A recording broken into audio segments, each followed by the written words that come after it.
Plenty with Sulo. Clothing partner, GFlock. Venue partner, Department of Coffee. Hair and Makeup, Beauty Quest, Colombo 3. Be tuned to Daily Mirror Online. This is Plenty with Sulo.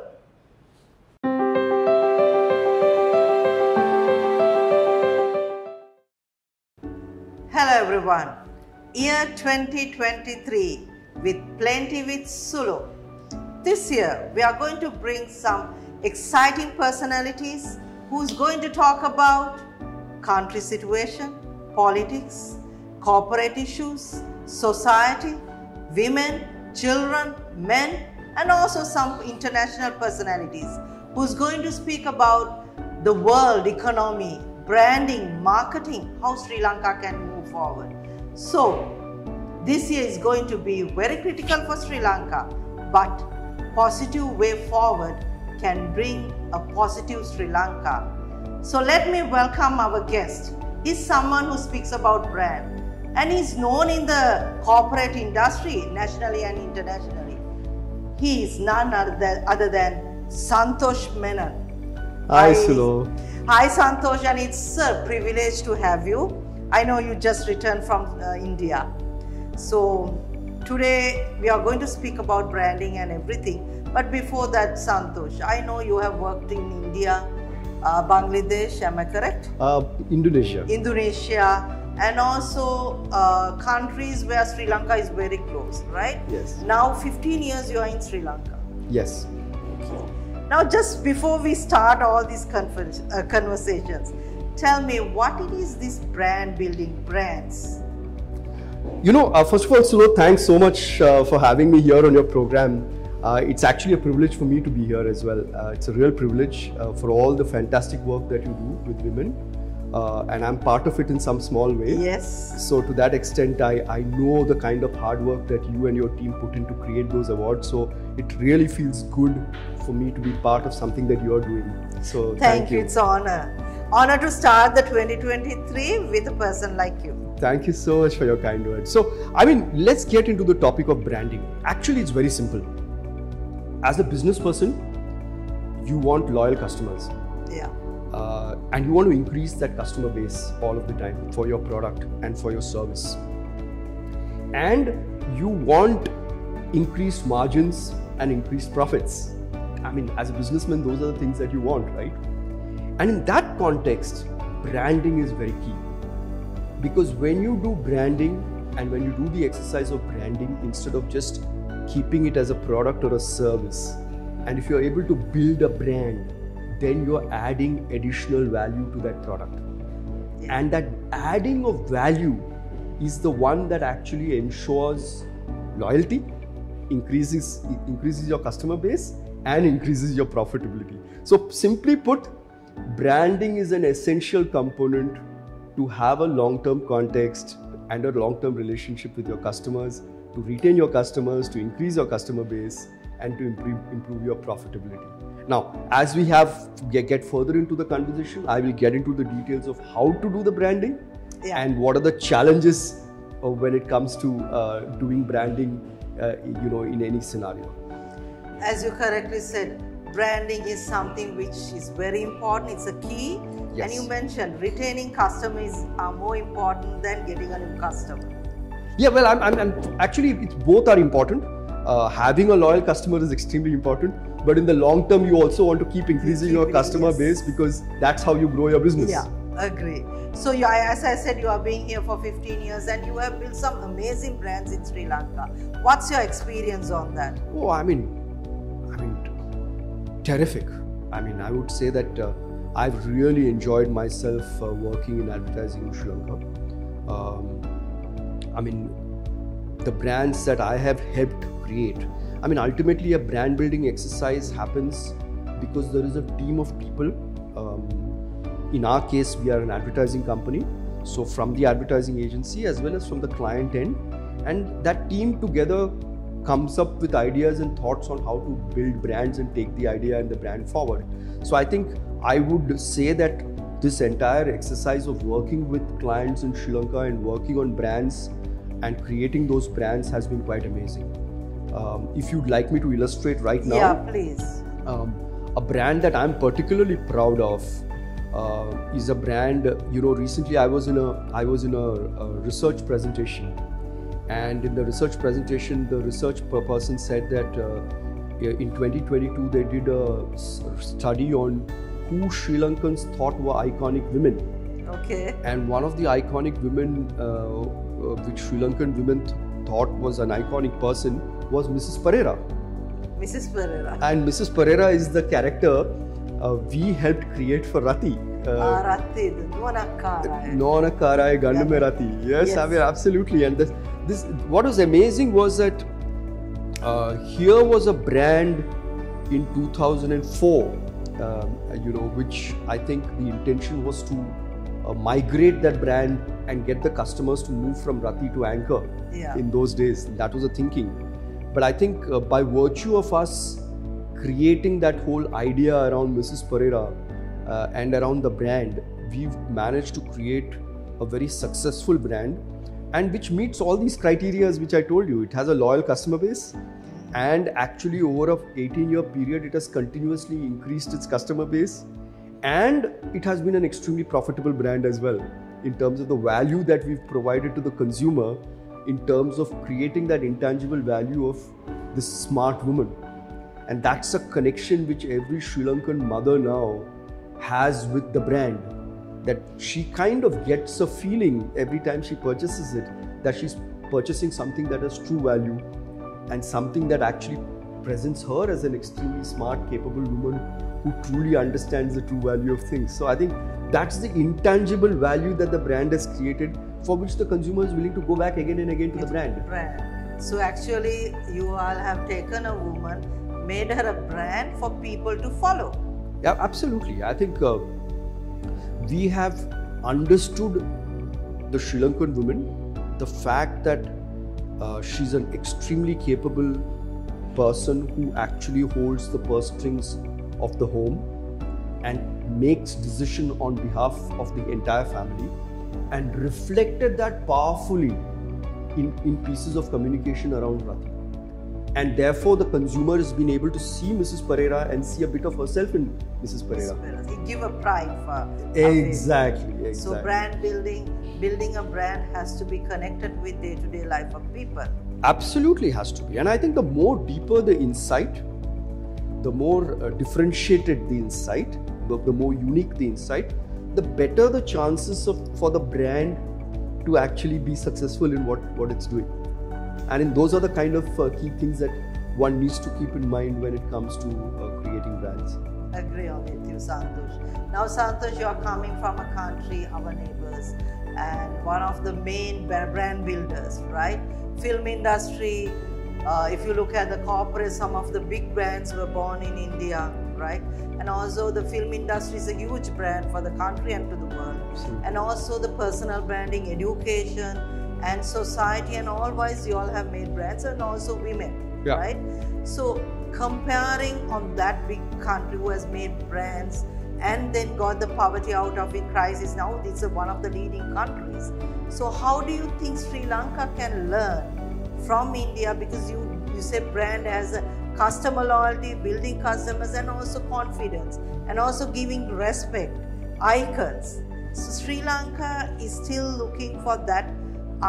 We do have a brand which we actually put it out with our past and all that. We had this ancient and all that.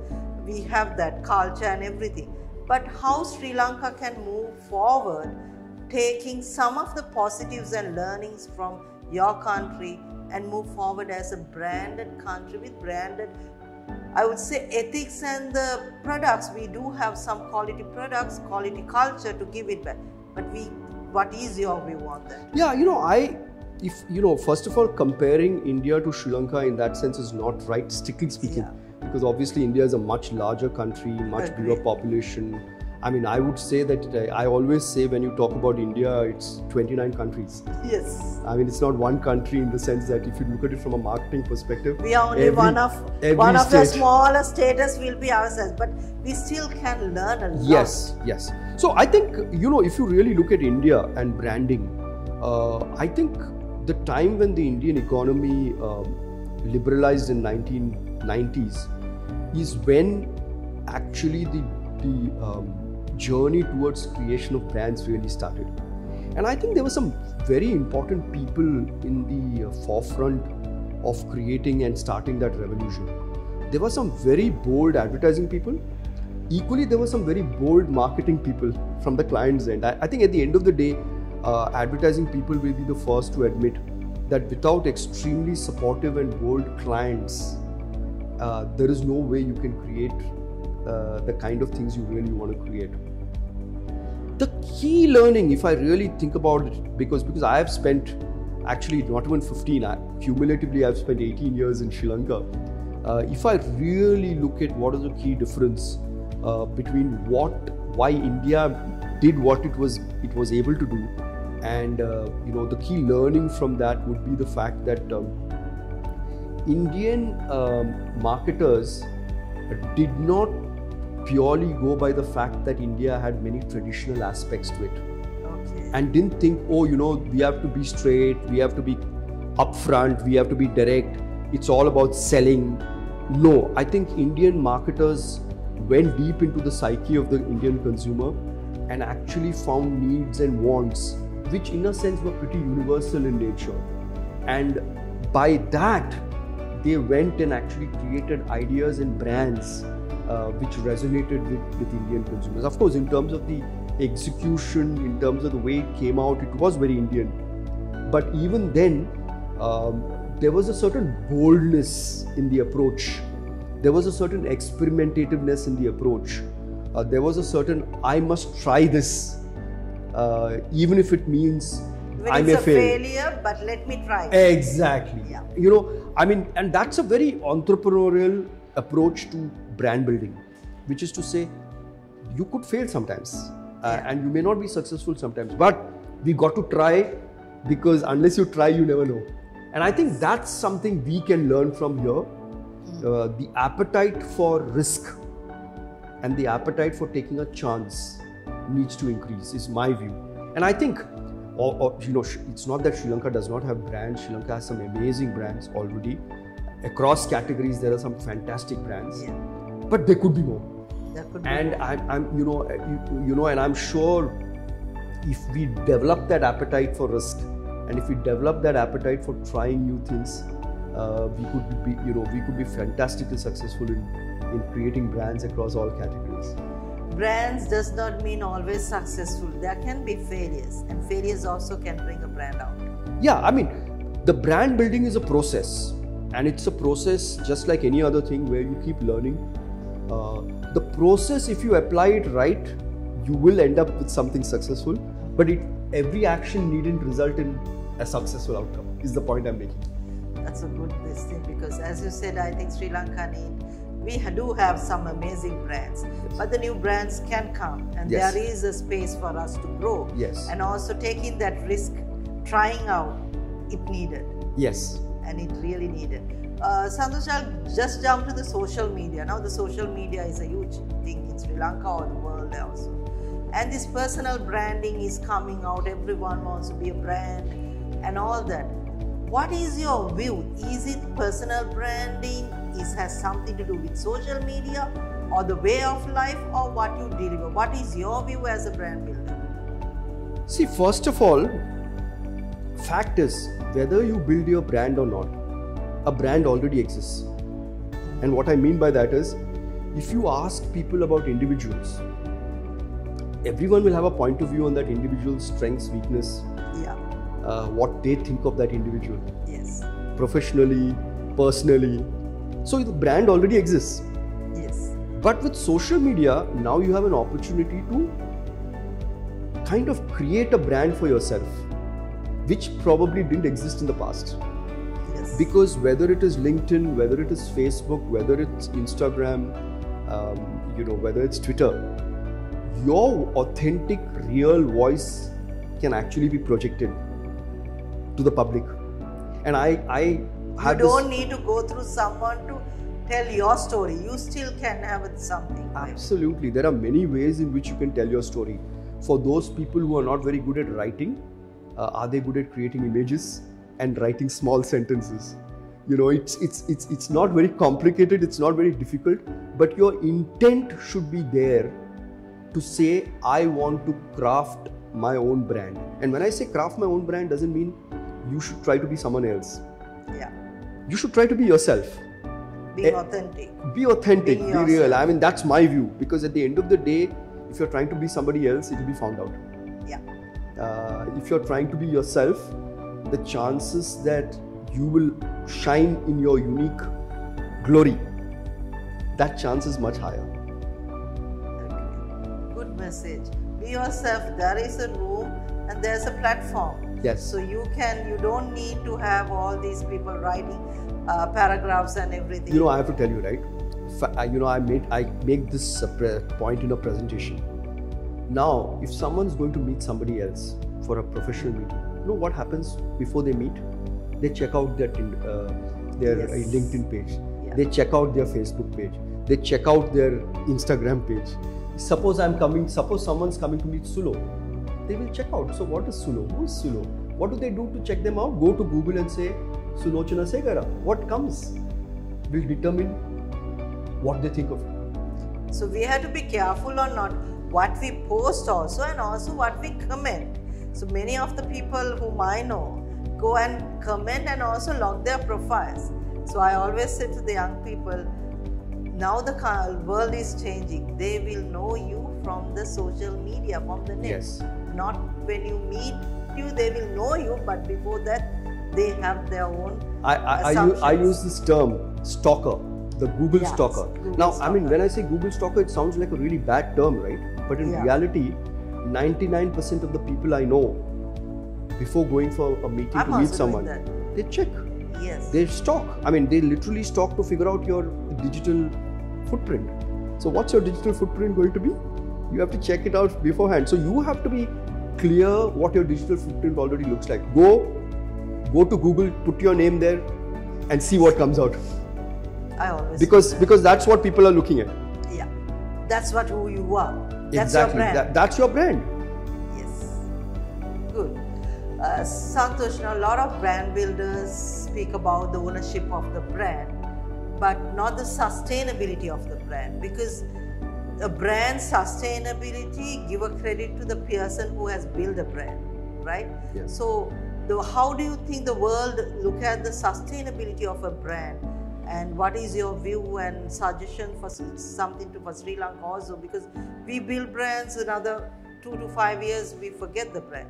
But sustainability matters. Absolutely. See, ultimately, the reason why brand building is a meaningful exercise to do is primarily because you are looking at the long term. Yeah. And you're building an equity. When I say equity, it means a certain value, a certain connection with the consumer for the brand. I mean, if I were to take the case of Rati, I mean, Mrs. Pereira, we took the example. Look at Mrs. Pereira. We created her in 2004. And 2022, Mrs. Pereira is still the same Mrs. Pereira, talking the same language of true value, talking the same language of being this assertive woman who knows what she really wants. Even in terms of the look and feel and what she wears and how she speaks, everything's the same. And you know what? The results are there in terms of the marketplace to see how well the brand is doing. Yes. It's a result of a brand owner. Despite the fact that people who come and work on the brands change year after year, there is a process of actually retaining the equity of the brand. There is a written down document which says this is what the brand stands for, this is what we can say about the brand, this is what you can't say about the brand. Yeah. So there is a certain discipline that is required as marketing people. Mm-hmm. First of all, to be able to have the courage and the skill to create the brand, and afterwards to make sure that the brand is sustained year after year, and to have a belief and a faith that the value that you're creating for that brand has relevance and meaning year after year after year. And the ones who are successful in doing that reap the rewards over a period of time. The ones who give up have messed up something that they created of value and have not had the faith to continue. Now, Now I have to say something, Sulo, on this, because see, brand creation is both an art and a science. Very often what happens is our business owners tend to be very clear about the science part of it, because people tend to be very logical and number oriented in terms of profits and margins and bottom lines. But they're not very good at understanding the intangible value. Yes. Because the intangible value is intuitive.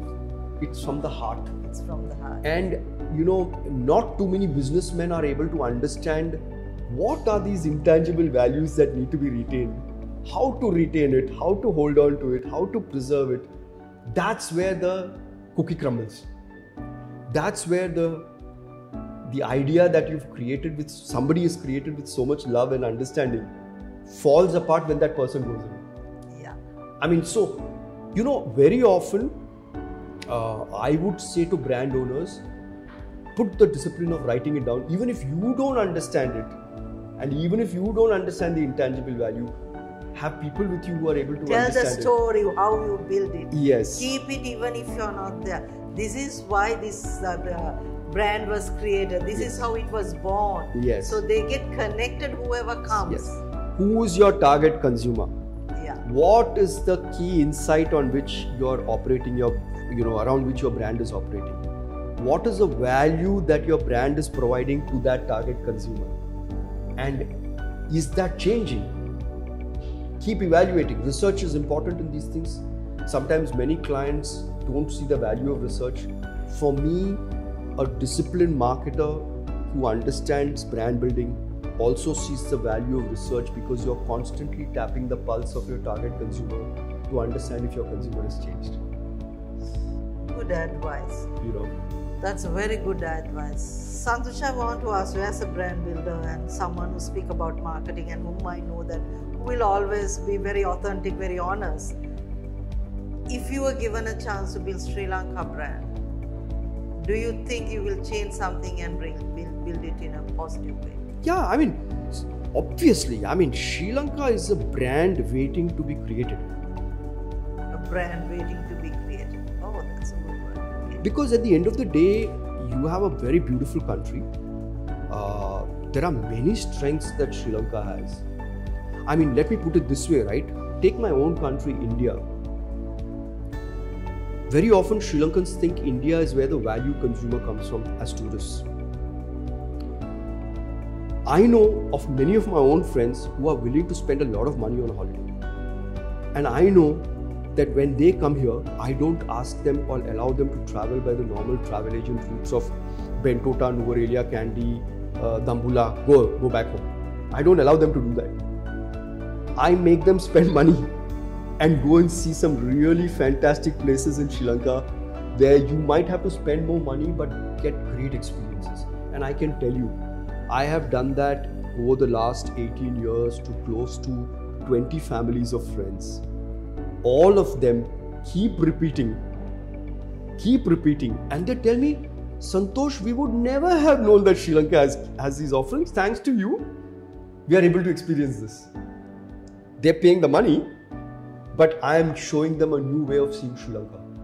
If Sri Lankan tourism authorities or whoever takes decisions can actually cater to the high value consumer in India, you can have a flood of people who will be happily able to come here and see the value and beyond the experience. What is the, actually, as you said, the hidden beauty of Sri Lanka. Exactly, and pay money for it. Yes. There is a luxury Sri Lanka which is available. Very few people are aware of it. And in India, the perception of Sri Lanka is not the real Sri Lanka that actually is there for everyone to see. So, if you ask me, there is an opportunity to create a brand of Sri Lanka which is a very high value brand. And that opportunity needs to be used. I know over the years, Sri Lanka tourism has attempted several times to take the message of what Sri Lanka is as a country around the world.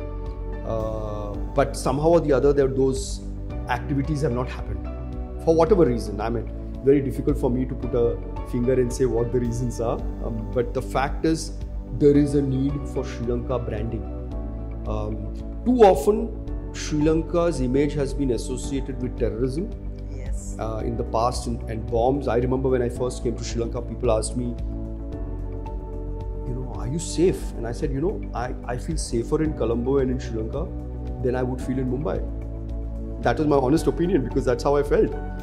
And now with this economic crisis and all of the negative publicity that has happened around the economic crisis, again, there is a perception that Sri Lanka is in a bad shape and it's not good to travel, not good to do business, exactly. all these things. I mean, of course, there are things Sri Lanka needs to do to recover from this economic problem, but I think the perception that nothing's available, you can't travel easily, all that has changed, and there is genuinely a need to build brand Sri Lanka.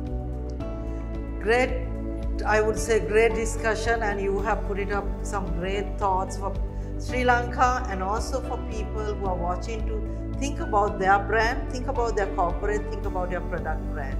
And because I want to start at 2023, building a brand of Sri Lanka, building a brand of Sri Lankan products, Sri Lankan icons, because it's high time that we look at the negative and waiting for someone to help us.